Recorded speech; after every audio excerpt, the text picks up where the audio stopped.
اللہ رب العزت نے ارشاد فرمایا پہلی آیت میں، الہاکم التکاثر، تمہیں کثرت طلب نے غافل کر دیا۔ یہ تکاثر کیا ہے؟ اللہ رب العزت سے کثرت طلب کرنا، طلب کرتے ہی رہنا، اور یہ خواہش کہ میرے پاس زیادہ سے زیادہ ہو، یہ ہے تکاثر۔ اور پھر زیادہ سے زیادہ انسان کو اللہ کی یاد سے غافل بھی کرتے۔ اصل چیز یہ ہے،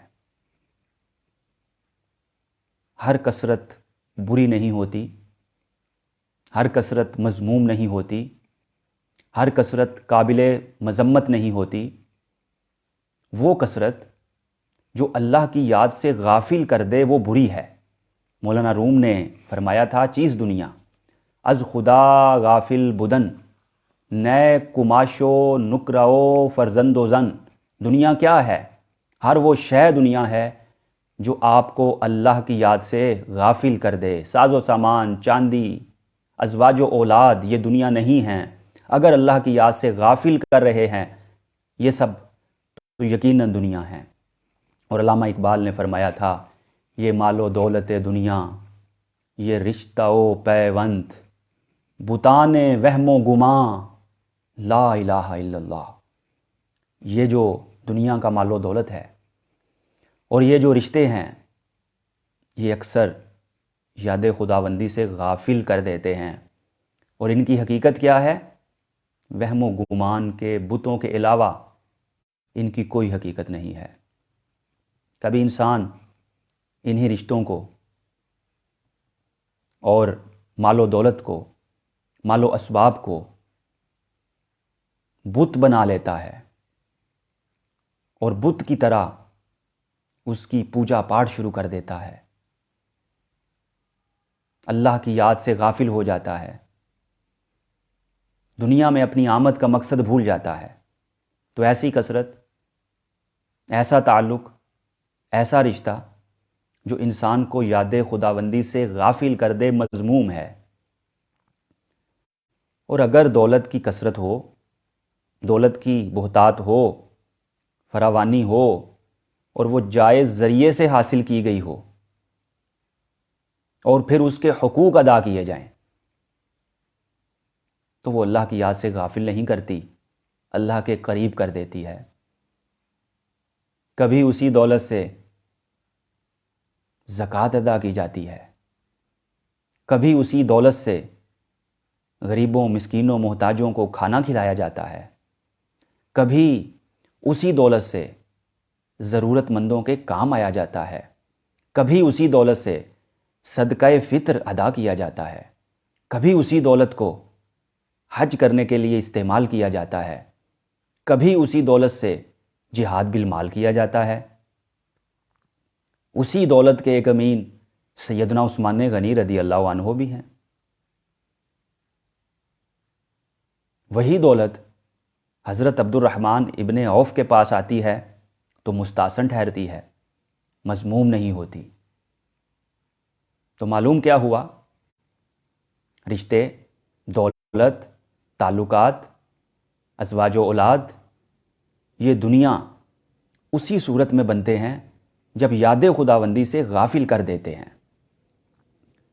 اور اگر یاد خداوندی میں محو کر دیں تو یہی عین دین ہے۔ یعنی یہ سب چیزیں جو ذکر کی فی نفس ہی بری نہیں ہیں اور دنیا نہیں ہیں، البتہ ان کا اچھا یا برا استعمال ان کو اچھا یا برا بنا دیتا ہے انسان کے اپنے حق میں۔ تو یہاں اللہ رب العزت نے جو اشارہ فرمایا ہے وہ یہی ہے کہ عام طور پر جو کثرت طلب کرنا ہے، کثرت کی خواہش ہے، یہ انسان کو اللہ رب العزت سے غافل کر دیتی ہے، اللہ رب العزت کی یاد بھلا دیتی ہے۔ اسی لیے اس شخص کے حق میں یقیناً یہ ممنوع ہوگی۔ اور پھر دوسری بات کہ اگر کثرت کی وجہ سے، مال و اسباب کی وجہ سے ثروت کی وجہ سے، اپنی امارت کی وجہ سے دوسروں کو حقیر جانا جائے تو پھر بھی یقیناً یہ بہت ناپسندیدہ عمل ہے جو انسان کو رب العزت سے بہت دور کر دیتا ہے۔ اس کی بھی ممانعت آئی ہے، اس کو بھی منع کر دیا گیا، الہاکم التکاثر۔ ہاں، اگر ان نعمتوں کا اظہار شکرانے کے لیے ہو تو پھر ٹھیک ہے، اترانے کے لیے ہو تو پھر منع ہے۔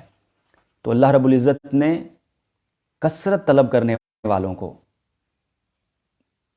زیادتی طلب کرنے والوں کو اپنی یاد سے غافل قرار دے دیا۔ ایک بہت بڑا اس کا سبب ہے، اور استثنائی صورت تو میں نے آپ کے سامنے پیش کر دی۔ تو کثرت غافل کر دیتی ہے۔ ہونا کیا چاہیے کہ کثرت اگر مانگیں تو ساتھ برکت بھی مانگیں۔ عام طور پر لوگ یہ دعا دیتے ہیں کہ اللہ تعالیٰ آپ کو صاحب اولاد کرے، اولاد کی نعمت عطا فرمائے۔ یہ دعا ادھوری ہے۔ یوں دعا کیا کیجئے کہ اللہ تعالیٰ آپ کو صحت مند اور صالح اولاد عطا فرمائے۔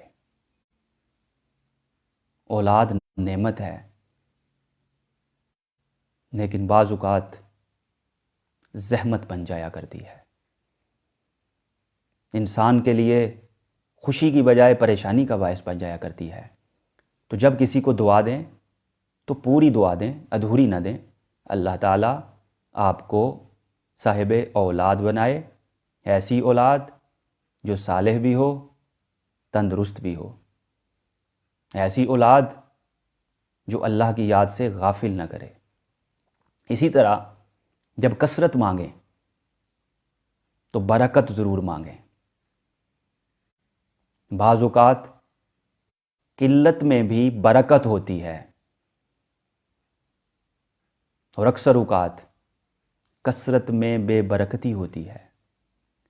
کثرت پھر ایسی جو ہوتی ہے جس میں برکت نہ ہو، وہ انسان کو اللہ کی یاد سے غافل کر دیتی ہے، اور جو برکت ہوتی ہے وہ یاد الہی میں محو کر دیتی ہے۔ جو کثرت ہوتی ہے وہ آزمائش ہوتی ہے، اور جو برکت ہوتی ہے وہ نعمت ہوتی ہے۔ جو کثرت ہوتی ہے وہ ہمارا اندازہ ہے کہ جی اگر اتنے پیسے، اتنے مال و اسباب ہمارے پاس ہوں تو ہمارا مہینہ اچھا گزر جائے گا، یہ ہمارا اندازہ ہے۔ گزرے نہ گزرے یہ الگ بات ہے، لیکن جو برکت ہوتی ہے وہ اللہ رب العزت کی جانب سے ضمانت ہوتی ہے کہ آپ کا وقت اچھا ہی گزرے گا۔ جو کثرت ہوتی ہے انسان حساب میں لگا رہتا ہے۔ الذی جمع مالا وعددہ، گنتی میں، شمار میں لگا رہتا ہے۔ یعنی کثرت کا نتیجہ حساب ہے، برکت کا نتیجہ نجات ہے۔ کثرت کا نتیجہ بے چینی ہے، برکت کا نتیجہ چین ہے۔ کثرت کا نتیجہ بے قراری ہے، برکت کا نتیجہ قرار ہے۔ کثرت کا نتیجہ بے اطمینانی ہے، برکت کا نتیجہ اطمینان ہے۔ کثرت کے نتیجے میں فکر پیدا ہوتی ہے، اور برکت کے نتیجے میں شکر پیدا ہوتا ہے۔ تو اب ہمیں دیکھنا ہے نفع مندی کا سودا کیا ہے، ہمارے لیے سود مند کیا ہے، انفع کیا ہے، زیادہ فائدہ مند کیا ہے۔ تو یقیناً وہ برکت ہے۔ تو جب بھی کثرت طلب کریں اس میں برکت ضرور طلب کریں۔ محض کثرت انسان کے لیے مفید نہیں ہوتی، اور اس کی بہت سی قباحتیں ہیں۔ اللہ رب العزت نے قرآن مجید میں بے شمار شخصیات کی جانب اور کئی مقامات کے لیے برکت کی نسبت کی، برکت کا لفظ استعمال کیا، جیسے سیدنا نوح علیہ السلام کے لیے برکت کا لفظ استعمال کیا کہ اللہ نے ان کو برکت عطا کی۔ اسی طرح سرزمین شام کے لیے برکت کا لفظ استعمال ہوا کہ اس میں برکت ہے۔ سرزمین سبا کے لیے برکت کا لفظ استعمال ہوا۔ بیت المقدس کے ارد گرد کی جو سرزمین ہے، مقامات ہیں، ان میں برکت کا ذکر ہوا۔ اسی طرح سیدہ سارہ جو سیدنا ابراہیم علیہ السلام کی زوجہ محترمہ تھیں، ان پر برکت کا ذکر ہوا۔ اب سوال یہ پیدا ہوتا ہے کہ کثرت کا تو ہمیں عام پتہ ہے، اس کے مختلف ذرائع ہیں، ہم حاصل کرنے کے لیے تگ بھی کرتے ہیں، جائز ذرائع بھی ہیں، ناجائز ذرائع بھی ہیں، جس سے منع کر دیا گیا۔ ایسی کثرت جو غفلت کا سبب بنے، اس سے منع کر دیا گیا۔ جو یاد الہی سے، قرب الہی سے دور لے جائے، اس سے منع کر دیا گیا۔ اب سوال ذہن میں پیدا ہوتا ہے کہ برکت حاصل کرنے کا طریقہ اور ذریعہ کیا ہے؟ یہ بھی قرآن کریم سے پوچھتے ہیں کہ اگر کثرت ایسی اچھی نہیں تو پھر برکت حاصل کرنے کے لیے ہم کیا کریں؟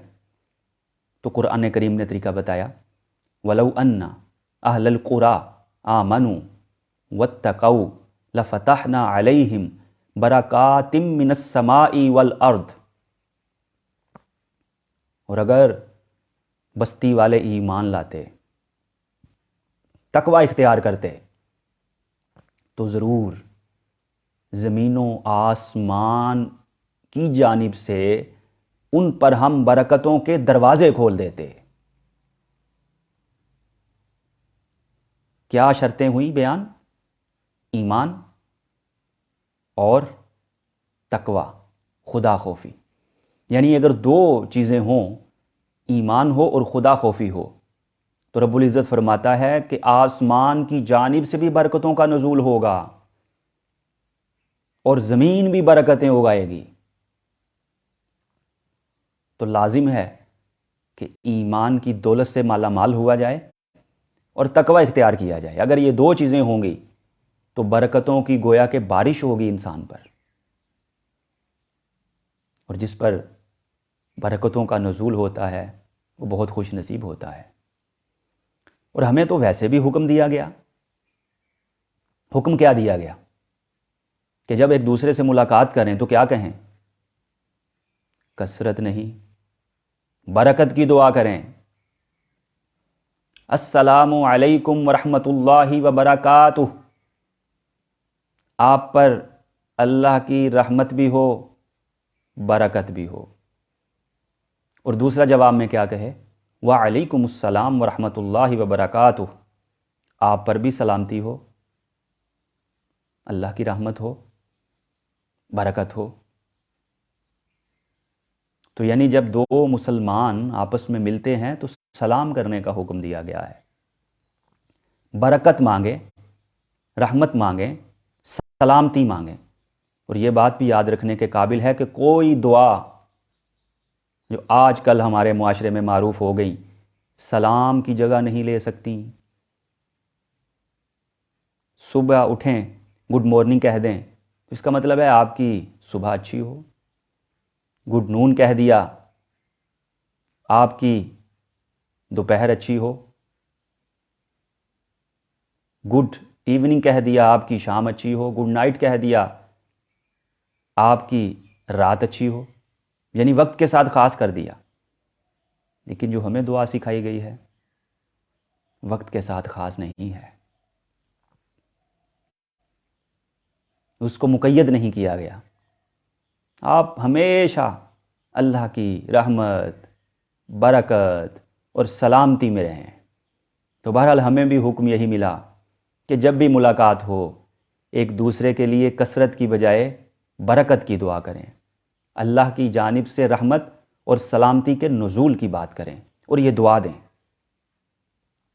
کیونکہ دوسرے کے حق میں کی گئی دعا جو انسان کی زبان سے نکلتی ہے جلدی قبول ہوتی ہے۔ بہرحال